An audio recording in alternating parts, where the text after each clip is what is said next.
Un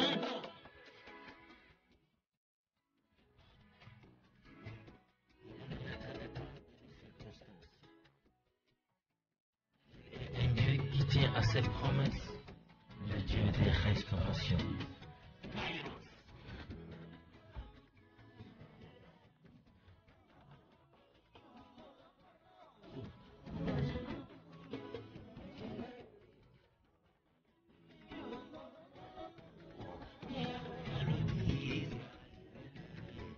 Autant favorable, je te réponds.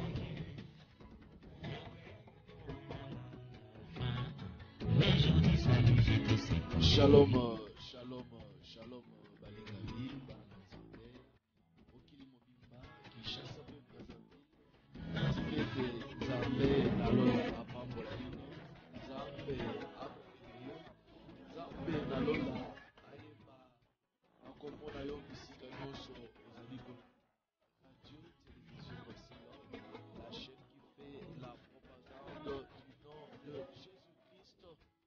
Nalela Pemiki, Nabondela Pemiki, Likambona, Yezwana,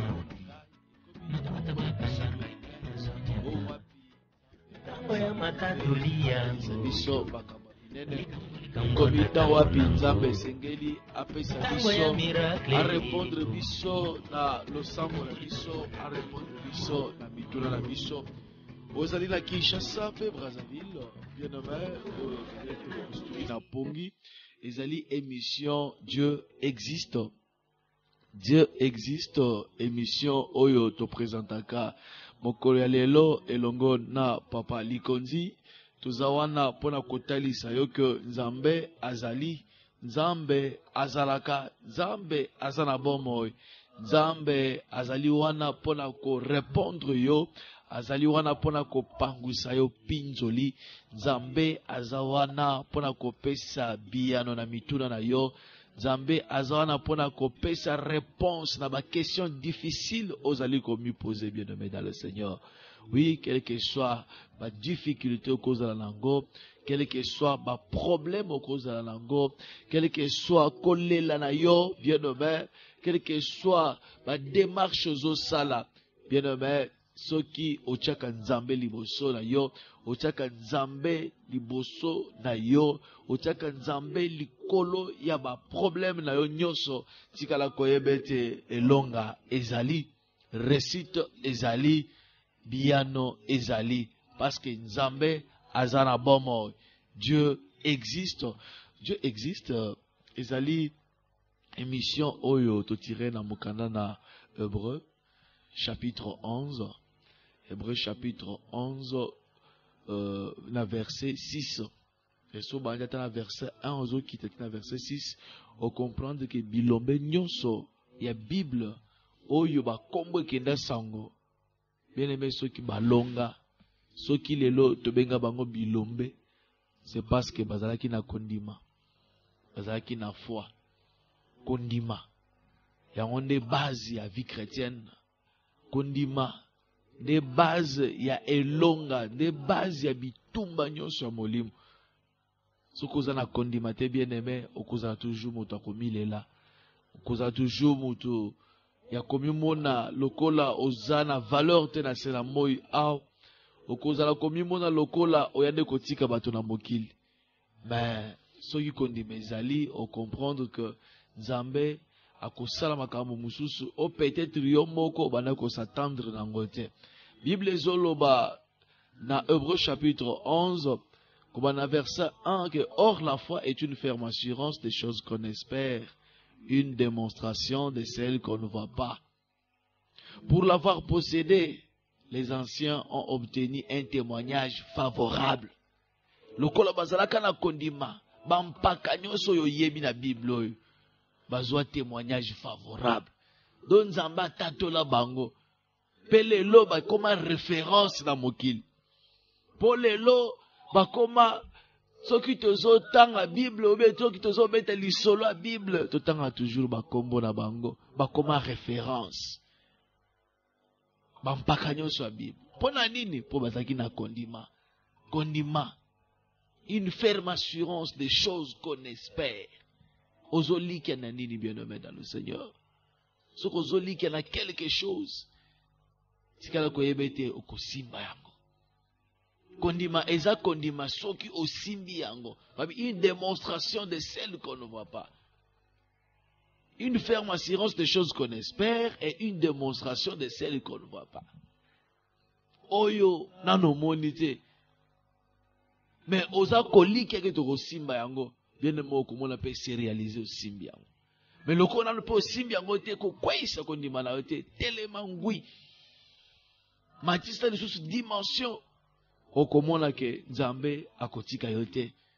Bible zolobete pour l'avoir possédé, les anciens ont obtenu un témoignage favorable.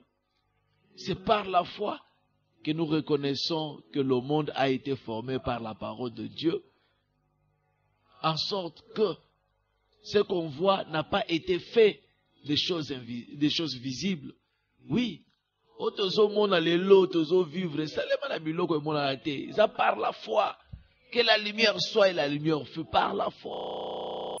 Mokili salemi par la foi. Par la foi. C'est par la foi qu'Abel offrit à Dieu un sacrifice plus excellent que celui de Caïn. C'est par elle qu'il fut déclaré juste, Dieu approuvant ses offrandes. Et c'est par elle qu'il parle encore, quoique mort, par la foi. Chose à la condima. C'est par la foi même, Nzamba lima, libonza ya Abel. Libonza Abel est bien excellent parce que par la foi, albi ceux qui n'a bonzé l'inzambe, libonza o mbeka o nzamba kozwa yango. Par la foi. Les choses invisibles. Mais à espérer que nzamba yanolaye, ayanolaye. Mais nzamba ko yanola, nzamba kondima, libonza ni faut la bonzela nzambe po agréer ngai. Na mekanano oyo. Amekipe simbi, c'est ça la foi. C'est ça la foi. Babi tata akufa, libonza tika les onganga tilelo. C'est par la foi qu'Enoch fit enlever pour qu'il ne vit point la mort. Et qui n'est paru plus parce que Dieu l'avait enlevé. Car avant son enlèvement, il avait reçu le témoignage qu'il était agréable à Dieu. Par la foi, bien-aimé. Il y a longola culpabilité, longola oye koza la lokola ba difficulté, longola lokola makambo oye zongi sakayo simawana. Oye zalaka soko zomitala ozomona lokola nzamba zalakate. C'est par la foi, bien-aimé dans le Seigneur.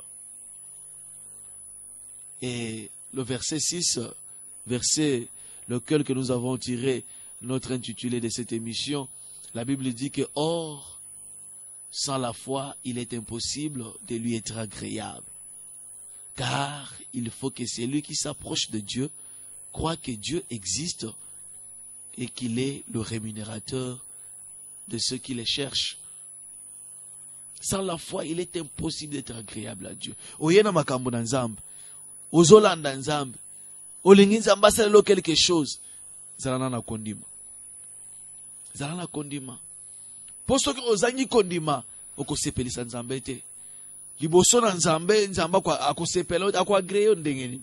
Il faut naloza la kondima. Et ce que vous allez kondima, car il faut que celui qui s'approche de Dieu croit que Dieu existe. Kondima nde mutu ko salete nzamba, croire que nzamba azalak. Ce que vous croire que nzamba azalak, pe nzambe wana akoremunere yo. Bien aimé makamuna nzambe zala lokwa masapo. Peut-être ostuki na pongi, vous avez un problème ezolekela yo insomnie ezosala yo. Obandi ko luka vie ozo simbate, ozo mata, ozo kita, rien ne marche. Na mariage sengwe exalté bien nommé. Na ndaku kutu kolobate, bana nyonso malade. Mbongo te, vie ezo paraître très compliqué. Ozo yebate oko banda wapi, oko sukela wapi. Na classe kuto zoyeba te bano kofuta ndenge nini. Rentrée académique yango baninga basima bandi classe me yo dépose ki diplôme ozoyeba te ko bandela wapi. Bana na yo ozoyeba te ba okubanda université ndenge nini. Lifuti oza nango te, musala oza nango te. Mais osuki. Maladi na nsoto depuis matambe to hôpital lelo ba tableau ils ont changé kaka. Lelo ekobima oyo lobi ebimi oyo donc depuis obanda maladi yango ils ont silate. Et tu te demandes qu'est-ce qui ne va pas. Peut-être place aux a obandi ko sentir net kaka au sala testament obi nazo kufa nanga déjà. Bien aimé okufa te pe osuki te.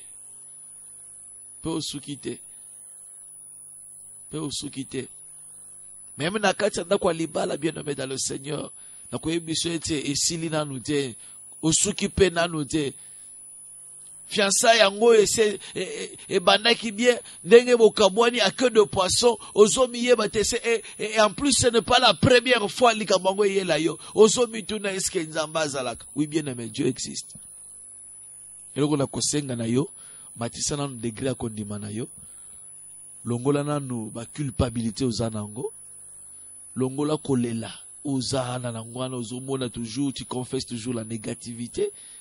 Na koyebiso te longola na négativité wana.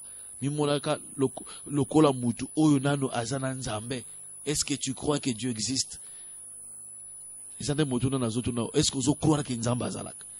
Na ba problème nyoso zo traverser wana est-ce que ondima kana que nzambe azalaka? Na zotu no mutu no répondre ngana na place oza. Est-ce que tu crois que nzambe azali? Au croire, Bible lobi que or sans la foi, il est impossible de lui être agréable. Zana kondima. Est-ce que zana kondima que nzamba zalaka? Il faut que celui qui s'approche de Dieu croit que Dieu existe. Et nzambe wana, bazolo bete, il est le rémunérateur de ceux qui les cherchent. Nzamba na futaka. Atikala kana nyongwa moto te bien nommé. Na mola te moto ye pa na nzambe azonga ndenga yaki.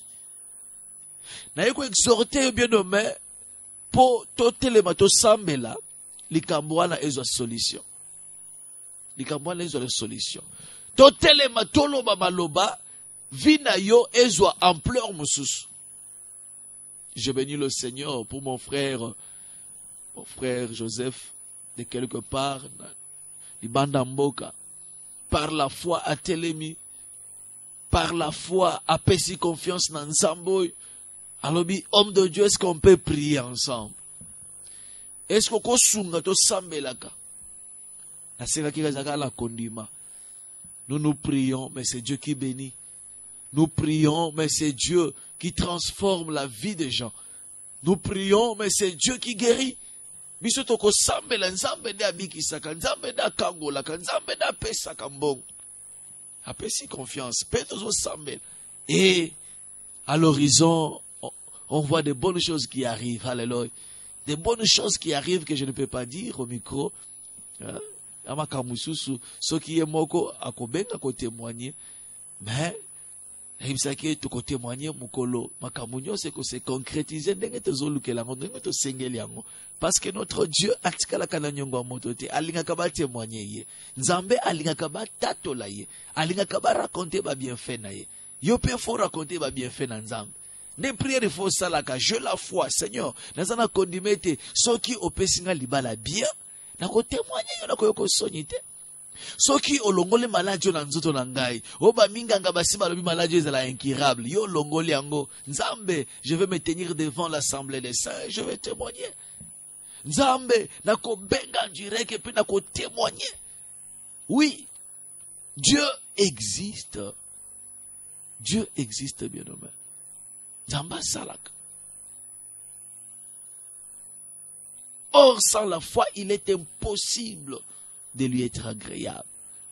Exhortation nanga ezali ko se baser sur la foi na kati na Yesu Kristo. Kondima ezala fondé sur notre Dieu. Notre Dieu s'appelle Jésus-Christ de Nazareth. C'est ça le nom de mon Dieu. Na ebite yo ya nzambe kombo na enani. Kondima na yo o plaça ngona nani. O lelo azo décevoir yo butu moy na ebite. Mais oyanga nzambe atikala ko décevoir te. Et mon Dieu a un nom. Son nom, c'est Jésus-Christ de Nazareth. Voilà. Voilà le nom de mon Dieu. Ou bien peut-être qu'on dit qui placé na banzamba bikeko. Qu'on dit qui placé na bambongo mbongo batatala ya tatala bino. Qu'on dit yo ezalaki placé na ba diplôme na yo. Otaki kondima na ba relation na yo. Otaki kondima na bozwi ya famille na yo. Otaki kondima na bozwi ya mama na bino. Otaki kondima na yo na ba étude au sala. Otaki kondima na yo na fiancé. Kondima nyonso vandisa ngo na fiancé, ovandisa ngo na mobali. Mobali ako décevoir yo un jour. Fiancé akobo ya yo pe. A changé, ils appellent libala te akobo ya yo pe aluki mususu. Kondima au plaça ngo na nani. Or, ce qui est kondima kati na nkolo bien-aimé. Bible zolobete, il est le rémunérateur de ceux qui le cherchent. Otie kondima kati na nkolo, otie kondima kati na Yesu, nenzambe ya solo, Yesu nde véritable. Le Dieu véritable s'appelle Jésus-Christ de Nazareth. Achaka pole, place moli les alaki. Alongolaka ba barrière bisika ba barrière se telemaki se tombo amaki. Yesu na zo teya yo aseku saba wei. Yesu na zo teya yo abiki saba beli. Yesu na zo teya yo alongola Lazare na nkunda 4 jours azolumba déjà solo. Solo 4 jours. Aye aloba obeli loba. Lazare sort de là. Lazare abima pe vie changea. Le Dieu que je te prêche, bien-aimé dans le Seigneur, azan nzambe capable ya koloba li loba na nzoto na yo cancer elimwe. Ebikite me elimwe. Nzambonga na zote ya yo. Azan nzambe capable ya kofungulelo ba fenêtre mususu omoni mbongo ekoti odimaki te osimbi ba million otikala ko simba te obandi ko manipuler ba montant otikala ko manipuler te. Le Dieu que je te prêche azwaka mobola atomboli, azwaka moto azanga tina atomboli, avandisie na bilombe, avandisie na batuminen. Le Dieu que je te prêche matisa na dimension na yo kondima. Avec cette dimension là, kondima. Placez kondima na kati na Yesu. La lingi tout un passage moko bien nommé dans le Seigneur et après on va prier to kabwani. Le long la lingi tout ça tout un passage moko oyo nzambe achenga à cœur. Tout en mukanda na Isaïe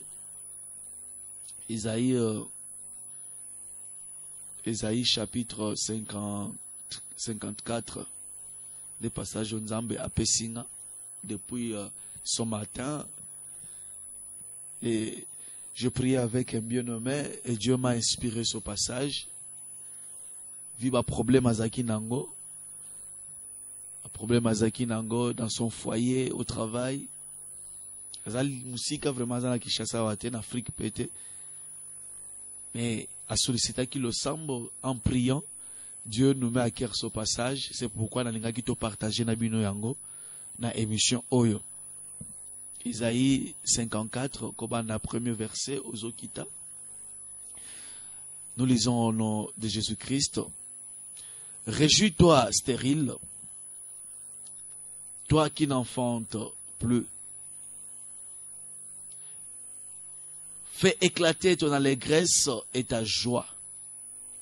Toi qui n'as plus de douleur, car les fils de la délaissée seront plus nombreux que les fils de celle qui est mariée, dit l'Éternel.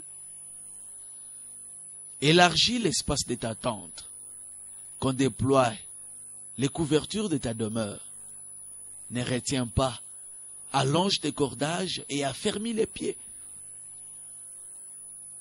Allonge tes cordages et affermis tes pieds. Car tu te répandras à droite et à gauche. Ta postérité envahira des nations. et peuplera des villes désertes. Ne crains pas, car tu ne seras point confondu. Ne rougis pas, car tu ne seras pas déshonoré. Mais tu oublieras la honte de ta jeunesse et tu ne te souviendras plus de l'opprobre de ton veuvage. Car ton Créateur est ton époux, l'Éternel des armées est son nom. Et ton Rédempteur est le Saint d'Israël. Il se nomme Dieu de toute la terre. Alléluia. Oh, gloire au Seigneur. Gloire soit rendue à Dieu. Chapitre il y a de réma, il y a de révélations dedans. C'est une prophétie d'un prophète majeur.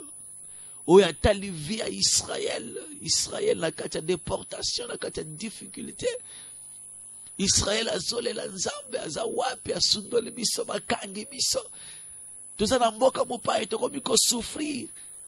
Bien-aimé, laisse-moi te dire que quand le peuple de Dieu crie, et l'Éternel écoute. Tango libote na nzambe nganga kezolela, nzambe ayokaka, pe akitaka, pe asalaka. Son peuple avait crié à l'Éternel, son Dieu. Pe nzamba tindeli loba, oyo koya kopesa solution na problème. Et ce matin, bien-aimé dans le Seigneur, toi aussi tu avais un problème. Tu as un problème qui te tourmente. Tu as un problème où ils allaient rendre yo malade. Ozana likambo moko ezolongola yo esengo. Tu traverses des difficultés où ezolongola yo esengo, bien-aimé. Tu traverses des difficultés. Ou bien un problème moko boyo, ezo senga ataba mbongo ebele pour résoudre yango bien-aimé. Et tu ne sais pas où avoir cet argent pour résoudre ton problème. Alléluia. Bien-aimé, Dieu a écouté ta voix. Dieu a écouté te plaire. Nzambe ayoki kolela ya moko pe mosusu na tongo alelo et m'a envoyé comme ton prophète pour te dire que ne pleure plus. Kolela lisusu te, pourquoi tu pleures? Pendant maladie, non, qui t'a dit que tu vas mourir? Qui t'a dit? Le diable veut te faire croire que Nzamba Zalakate. Mais moi, ce matin, mon Dieu m'envoie pour te dire qu'on croire. On met sa dimension qu'on dit, on dit, Nzambe Azalaka. Bien nommé, Dieu existe. Il est le rémunérateur de ceux qui les cherchent. Kolemba koluka yete. Tongwa lelo atinga na yebiso liloba oyo. Kolemba te. So tangi passage to tangi na chapitre 54 à Isaïe, na verset 1 Bible ezolo mete réjouis-toi.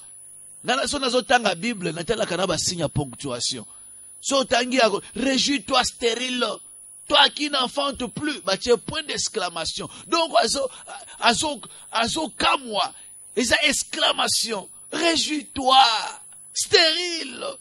Toi qui n'enfantes plus, ozole la pona nini yo mutu makambo eskauka. Yo mutu ba barrière telema okoma lokolo moto azana boloko, rien ne marche autour de toi. Okota libala bana bayaka te. Mariage yango elinge kufa parce que tu n'enfantes pas. Oh, réjouis-toi ma soeur. Réjouis-toi. Réjouis-toi, toi qui n'enfantes plus. Zambazolo ba sepela. C'est ça la foi. La ferme assurance des choses qu'on espère et une démonstration de celles qu'on ne voit pas. Réjouis-toi, ma bien-aimée. Réjouis-toi, mon frère, ma soeur. Réjouis-toi. Fais éclater ton allégresse et ta joie. Toi qui n'as plus de douleur. Donc, Zamba, somo déjà que makamwa le sili pona yo. C'est ça la foi. Nangina matso la dimension. Bossana déjà malade aux anangonanzoto. Bossana déjà ma difficulté aux anango. Mpiaka wana bossana yango. Ce matin, na ekoloba yo, réjouis-toi. Parce qu'il y a des bonnes choses qui s'annoncent à l'horizon. Banda déjà ko sepela. Banda déjà ko sepela. Ce matin, je suis venu te communiquer la joie, bien-aimé. Je suis venu te communiquer la joie. Peut-être autrefois ceux qui n'avaient pas zoloba na loba kaka makamoko boy oyo peut-être comme mayo kaka obande ko réfléchir mingi obenga na kobanga papa bosambela pona ngai pe makambo kaka te lelo na ye pona communiquer sengo kati na yo koloba na yo ke non nzamba yo kikolela na yo dès le sambo to kosala ezalo obengi te déclarer maloba ya récite maloba ya positivité maloba ya elonga parce que notre Dieu a tindinga na yebiso ke banda déjà ko sepel pour asa fongoli na yebiso ke tenga te muna pambola kanzambe na pambola et ce Dieu là m'envoie pour te dire que réjouis-toi siko yanga ni nakati sepela banda déjà ko sepela sa Jacobina bina. Parce qu'il y a des bonnes choses qui s'annoncent à l'horizon. Mon frère, ma soeur, au lalaki, au stuki, au zoyokanga, comme na sena pongi, na somona combien Dieu est en train de te bénir déjà. Na somona combien Nzamba zolongola déjà barrière liboso na yo. Na somona combien Nzambe alongoli déjà kufa kati na yo. Liwa eza lisusu te. Nzamba sameli liwa, Yesu amela liwa wana. Nekulusu akufi asekwi. Bien aimé pour la kopesa biso bomo. Pour la couper sa biso guérison. Pour la couper sa biso abondance. Et pourquoi tu pleures? Réjouis-toi. Des messages n'anga tongwa lelo. Réjouis-toi. Zela ko sepela déjà. Pour Nzambe azo salelo ya minene ko banda kaka na zolo baboy. Ba porte fongwa. Kolela esili. Kolela esili. Parce que na zomo la combien oya yo misala ezo fuluka déjà. Donc, crois-moi, Dieu existe. Crois-moi bien nommé dans le Seigneur que Nzamba azalak. Azali. Penatongo alelo asa telemi pour résoudre le problème na yo. Asa telemi pour la kopese sengo kati na vie na yo. Asa telemi pour la kolongola stérilité, pour la kolongola cancer, pour la kolongola blocage, pour la kolongola vie à médiocrité, vie à instabilité. O ba bamba yo, o bando ki basi ba telema, ba ronja vina yo, na tongwa lelo, alobina ya koyebisa yo ete changement ekoti. Changement ekoti. La sorcellerie ne perd rien contre toi. Parce que aux amours, on a roi des rois. Élargis l'espace de ta tente. Babi déjà ndako na yo wala déjà babi fongola weza munene. Place TV zate wana nzamba ya déjà zocha TV wana. Donc ezo koma muke. Pour façon nzamba zo pambolela yo ndako wana ezo koma muke. Il faut changer ndako. Oui, carrément, il faut changer ndako. Nazo moi déjà nous changer ndako. Abi élargis l'espace de ta tente. Donc ndako na fongola ngolu susu. C'est-à-dire lukanda kumususu. Nzamba zo pambola déjà. Luka déjà place au armoire, place au papa, to mata to kita, to bata to kita. Oza soki na bana 4. Bana basi ba bande okola, salon na chambre. Ata yo moko. Te. Nzamba lobi te. Faut élargir. Donc faut mettre au moins la dimension mususu, grandeur. Tango zo tambola ka déjà le roi mouton nzamba pamboli. Tango zo réfléchir déjà le kola moto asa nzamba sa pamboli moto azomo déjà makambo minene ndako wana lisusu te abi qu'on déploie les couvertures de ta demeure ne retiens pas qu'on bate est-ce que makambo azolo boyo ezaka po sepelisa biso te bien aimé ne retiens pas komikanga te fongwama place oza fongwama. Car tu te répandras à droite et à gauche. Bien aimé, c'est ça qui bloqué na carré moko boye. Nzamba zo fongo la yo. Et na ibisa qui bien aimé moko a musicien na bio moni succès aux anango ya 4 murs oyo. Nzambe alobi te ngonge belemi po succès e mata e fongo ma ekende na ba horizon mususu. Etikaka succès ya 4 murs te et comme succès ya Kinshasa mobimba, Congo mobimba, Afrique mobimba, pe Europe, Amérique mokili mobimba, baba na kotanga kombo na yo. Pe déjà nzamba zo sala, c'est ça. C'est ça notre Dieu. Nzambo to lukaka ye wana, kombo na Yesu, alobi fongwama. Tu te répandras à droite et à gauche au komata, au fongwama. oko kende musika, ba voyage ko fongwama. Pourquoi? Parce que nous avons la foi en Jésus-Christ de Nazareth. Ta postérité envahira des nations et peuplera les villes désertes. Oh, bien-aimé, ne crains pas, car tu ne seras point confondu. Oso banganin. Parce que balobé tes jugements bazo rendre ngo lelo nde ozo bang. Ezala favorable pona yo. Kobanga te ozo banga pona ni. Ona na mbongo te muto ozo samba na ya koselinga makambo linga botola nga lupango. Bien-aimé, nzamba zalaka. Dieu existe. Azo confondre makambo. Azo confondre bango. Ne crains pas, car tu ne seras point confondu, dit l'Éternel des armées. Ne rougis pas, car tu ne seras pas déshonoré, mais tu oublieras la honte de ta jeunesse. Et tu ne te souviendras plus de l'opprobre de ton veuvage. Oko se souvenir le sous-souté. Oko bossa na sonyo obayo kisayo. Omoni sonyo yoka wana. Zamba le biete obosa nyango déjà. Obosa nyango déjà. Sonyo wana, opprobre wana, nzamba lobi obosa nyango. Oko beta kali susu li solo nangote. Soki li solo to kobete ezala pour la témoignage, pour la ko réconforter ba misusu ke omoni nzelo nga pe na lekela yango. Omoni makambo yozo vivre nga pe na viva yango.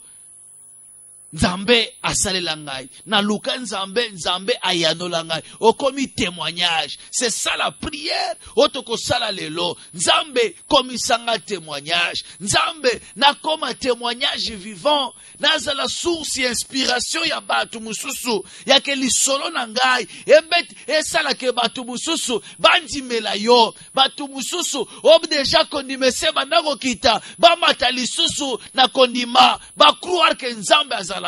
Ba croire sous en eux-mêmes, beba tellement. C'est ça la prière que nous voulons faire. Nzambe asala yo, Nzambe asalete okoma témoignage vivant. Qu'est-ce qui ne va pas? Qu'est-ce qui ne marchait pas? Nzamba sala biete makambo bongi. Prière tozo sala za okumisa Nzambe, ne makambo bongi, Nzamba zo sala témoignage. Azo sala yo témoignage vivant. Na domaine na dossier na yo wana okoza la référence ya batu ebele ya kenga pe na leka na nzelo nzamba kangola kangai na leka na nzelo nzamba pesa eyano. C'est un peu ça o ezaki lokola exhortation na nga tongwa lelo ya koyebiso ete nzambe azalaka. Quel que soit kolela na yo bien-aimé dans le Seigneur, Dieu existe. Bosana o ya mabenyo so viva, il est temps nzambe akokela yo, il est temps nzambe a changer ma problème na yo, a changé kolela na yo nesengo. Azolobete, vous pleurerez et vous vous lamenterez. Le monde se réjouira. Oui, mukile se sepela ki nengo banda kolela. Ndenge libale linge kufa mukile banda ki deja ko sepela. Babusu bala ki so misapi ye wana. Ole bala ki so babusu ngula ki so na munoko. Hein? Ye wana munoko. Mais Jésus dit, vous pleurerez et vous vous lamenterez. Le monde se réjouira. Mais en vérité, je vous l'ai dit, votre joie, votre souffrance s'échangera en joie. Oui, souffrance, on ne fait bon. Na esengo. Tikete nzamba pambola bino. Tosukeli awa. Pour un message, oi. Tozo fongo la téléphone. Numéro nabiso ezali 09 98 28 18 89 09 98 28 18 89. Nazo bandela 09 98 28. Quelqu'un au bout du fil? Allô? Bonjour, bien-aimé.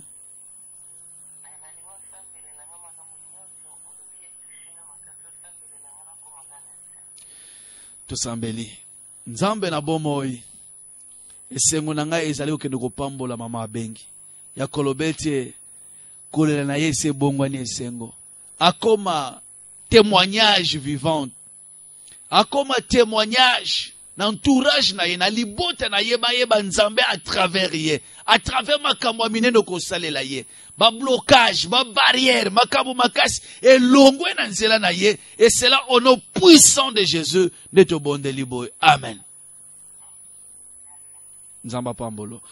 0 9 98 28 18 89 099 828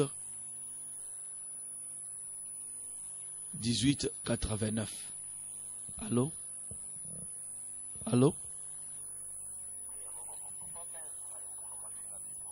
Oui, papa, Tozoka.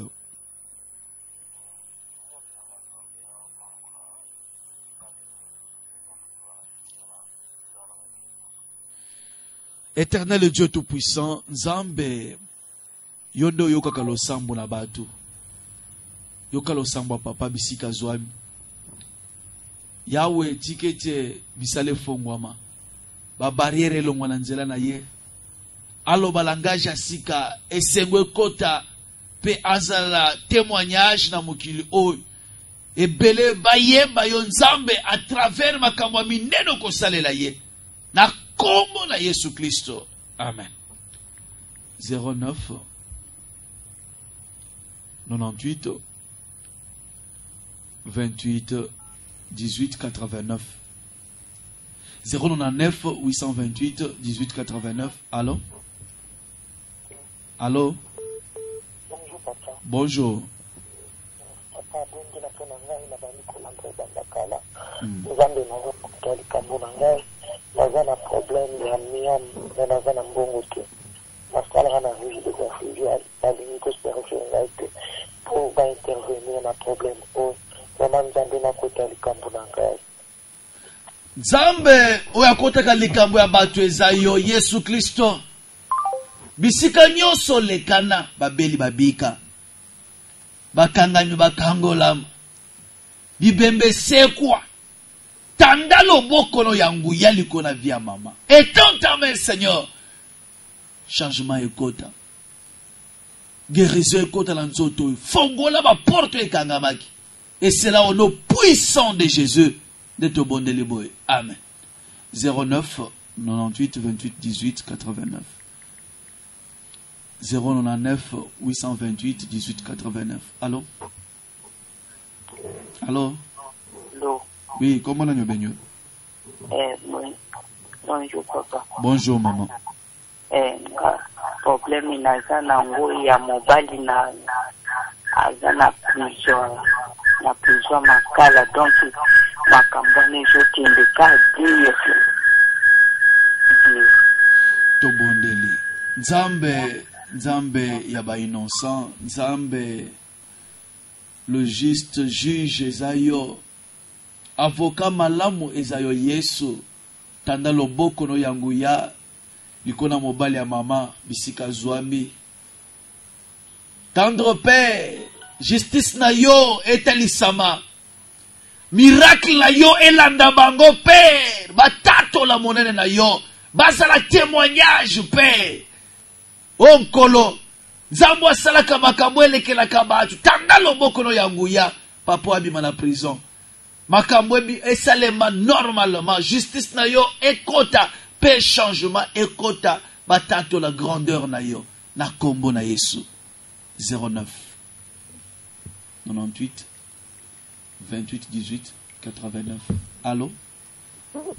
Allô? Oui, allô, comment on a Ah, comment on va?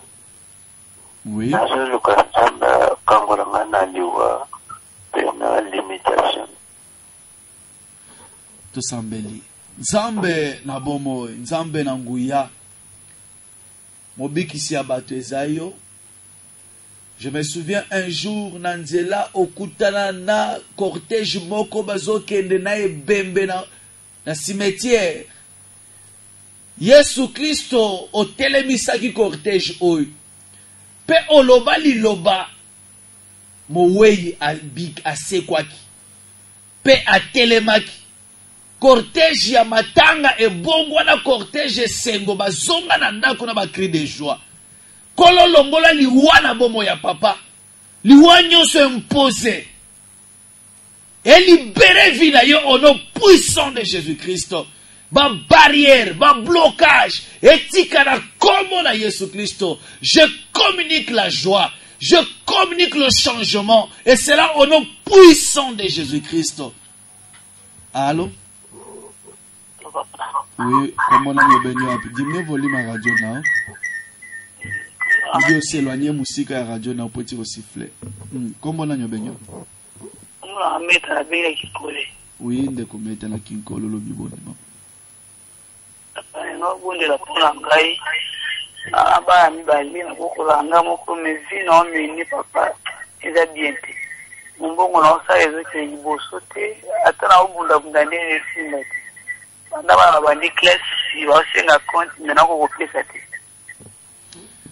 Nzambe na bomoi, Nzambe na nguya, Nzambe ya ba orphelin, Nzambe ya ba délaissé.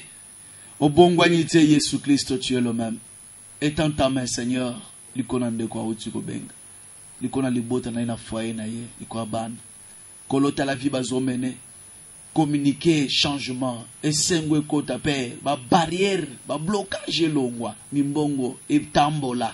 Dans le nom puissant de Jésus-Christ, va se retrouver.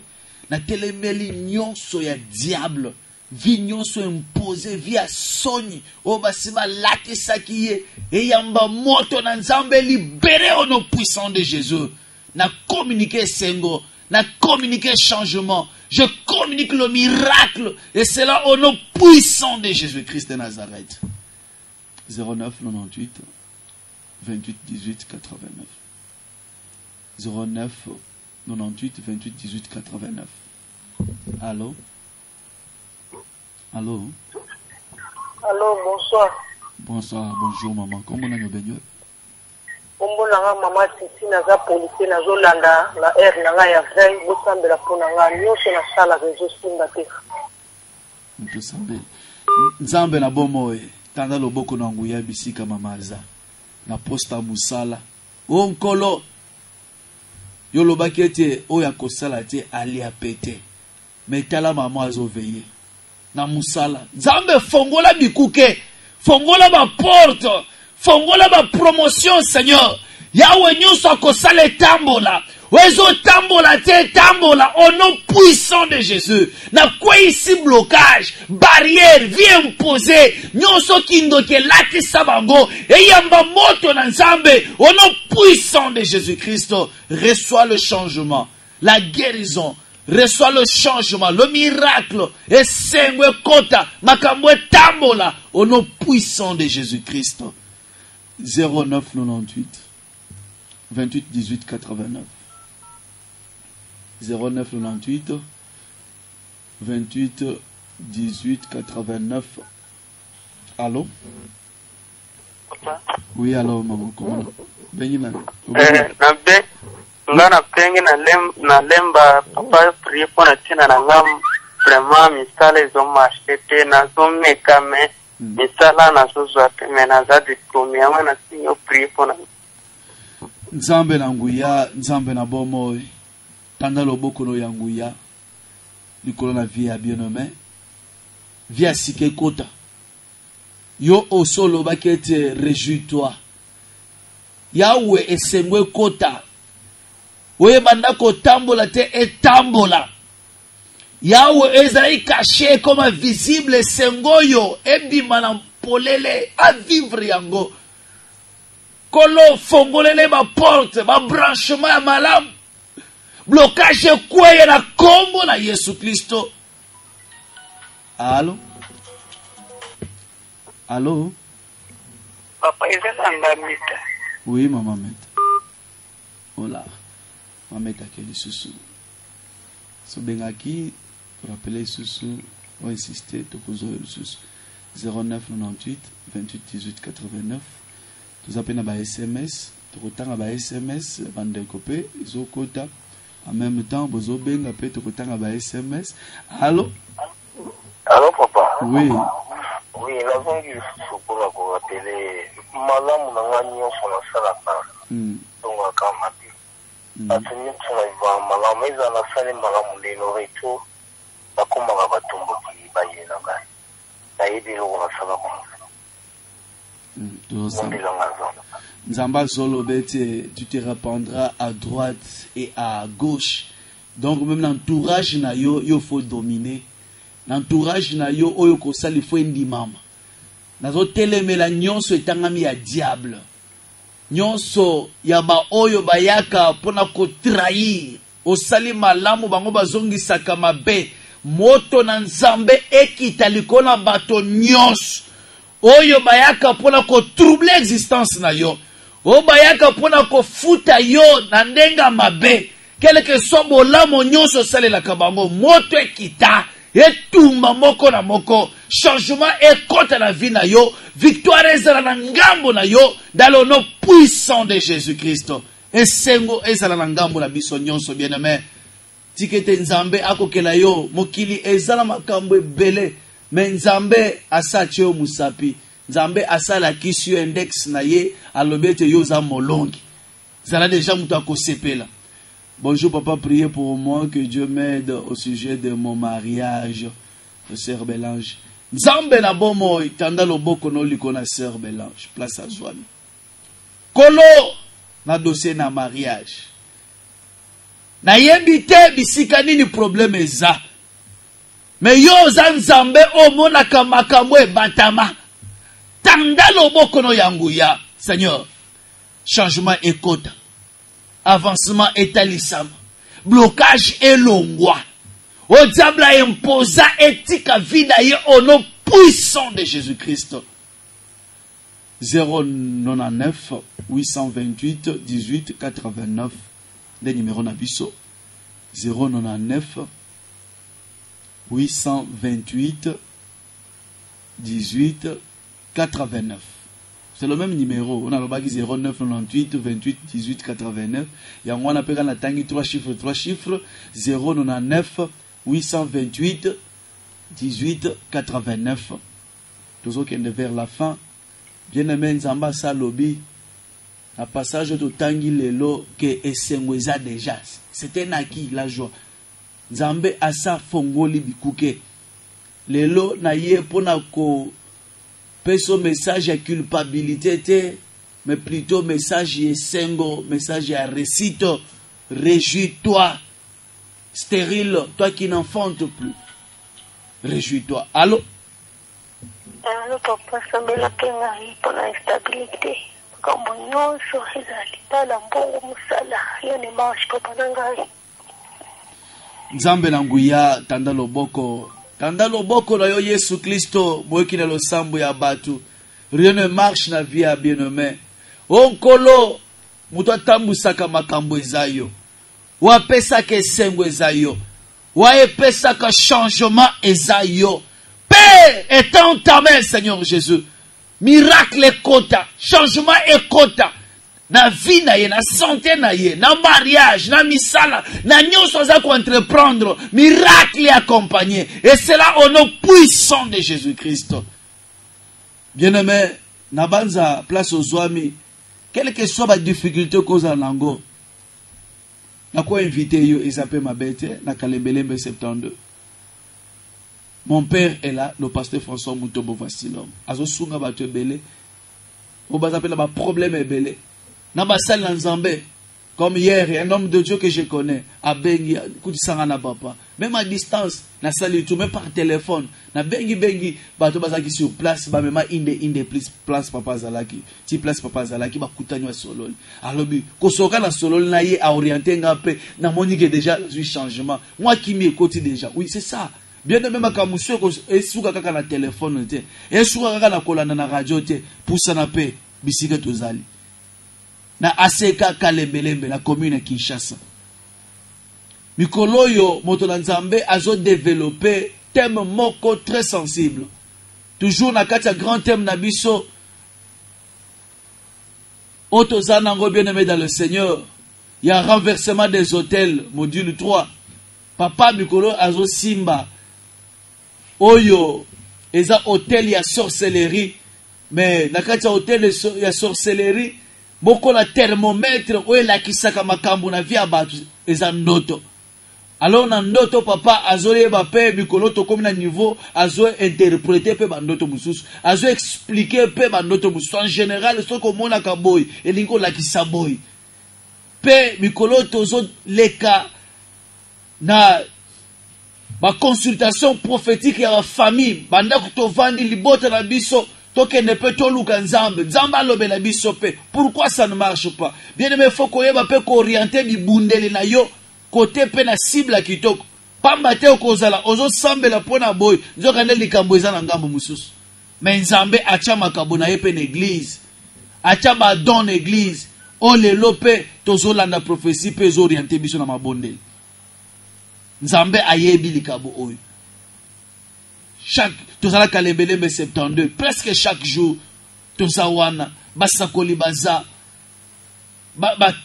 basala nzambe baza musala eza ti ko bana deja tongo bato baza wana ebele donc bazoleka na mabota na bango na bana na bango pona koyeba bitumba tozo vivre ezo wuta wapi soko yebi deja ke etumbo nga aza nango ezo wuta na nzelo okozwa pe bibundeli na yo nyonso bitumba molimo orienter ngo na nzela wana moye pe balonga yo lisusu ezate esengo ezanzamba sapamboli mais faut kota na kati yelakango il faut palpango elongo masapo ekoma pe réalité elongo masapo ekoma réalité nzamba zolo ba ne crains pas car tu ne seras point confondu. Ne rougis pas car tu ne seras pas déshonoré. Mais tu oublieras la honte de ta jeunesse et tu ne te souviendras plus de l'opprobre de ton veuvage. Ça c'est Dieu qui l'a dit, mais il faut vivre en haut. Et l'on voit prophétie à Isaïe, et comme à vie na yo, au palpé en haut, et comme à peu réalité pas na yo. Et comme à peu réalité na vie na yo. Yakato kosunga yo, na Kalembelembe 72, na commune ya Kinshasa, des sièges na biso, na ACK Kalembelembe 72, na commune ya Kinshasa. Pasteur, bonjour. Nzamba pambola yo, nzamba kokela bino. Nzamba sala bino, toko oriente yo. Kimena nzambe ezala partage na yo. Kimena nzambe ekokela bino bisika nyonso bozali na banza tokomi pe na suka. Tokomi na suka, on va faire une courte prière. On va faire une courte prière. Toko sambela nzambe a kosele lope ya minene place ozwami. Nzamba bikisaka, quel que soit ba problème na yo. Nzambe akangolaka. Nzambe akangolaka. To sambeli benome. Nzambe boki na losambo ya batu. To pamboli yo. Po bandaki na biso pe osukisi na biso. Kolo ebele babengi te. Peut-être baza ba moyen ko benga te. Mais baza ba problème ozo tungisa bango. Yo moto yebaka. Makambo e batama. Toi qui sondes les cœurs et les reins, étends ta main, Seigneur, sur chacun d'eux. Babeli, babika. Bato bazaba difficulté et l'ongwa. Et se transformer en facilité. Maladie et bika. Bika katano etika bango. Vie instabilité etika bango. Kolo tanda loboko no yanguya. Miracles à la partage ya moko na moko. Banzele fongwama. Ma ouverture est talisam dans le nom puissant de Jésus-Christ. Dans le combo de Jésus-Christ. Amen. De quoi tu as biso message awa ya centre de santé okobenga biso après tu es bon on a comprendre nini ozali oningolo bala biso ya centre médical okobenga biso. Pe maman oyo obengaki biso pona maladie ya myome oko rappeler pe biso après émission awa tu ba bongo pe na ko orienter yo nzambe apambola bino to zalaki en direct na réalisation to simamaki na Patrick Mukeba kimia na nzambe ekokela moko na moko bisika nyonso bolandaki biso ezala meme libanda mboka nzambe apambola bino nzambe akokela bino nzambe afongola bino babikuke alongola bitumba nyonso etelemeli bino bisika molili ezalaki pole ekota dans le nom puissant de Jésus-Christ na pamboli bino banso baoyanga nyonso bisika bozwami mwana tanga bakombo te boleki tellement ebele nzambe na lola akokela bino afongolela bino ba porte bokoma pe source ya bénédiction pona musala oyo bokoma pe source ya bénédiction pour cette œuvre oui nzambe akokela bino et j'ai béni aussi j'ai imploré li pamboli na lola et nzambe na lola apambola mon père spirituel le pasteur François Mutombo voici l'homme et maman Mimi Mutombo et toute la famille nzambe akokela bango nzambe abundela bango abakisela bango mikolo papa longue vie merci na musalo sali lelo et botimbuma et bato bazoyoka biso ça prouve que non vous allez vraiment le fruit de votre apostolat ministère na yo esi engangi bilembo yango voilà ça va pambola bino tokutani prochainement ciao.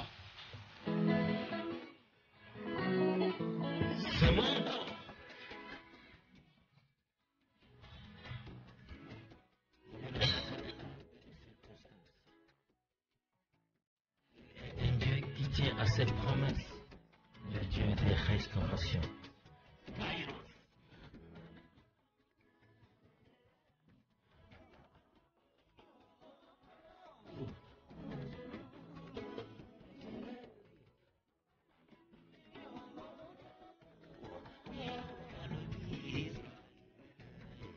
Autant favorable, je te réponds. Mais j'en ai salut, j'étais séparé.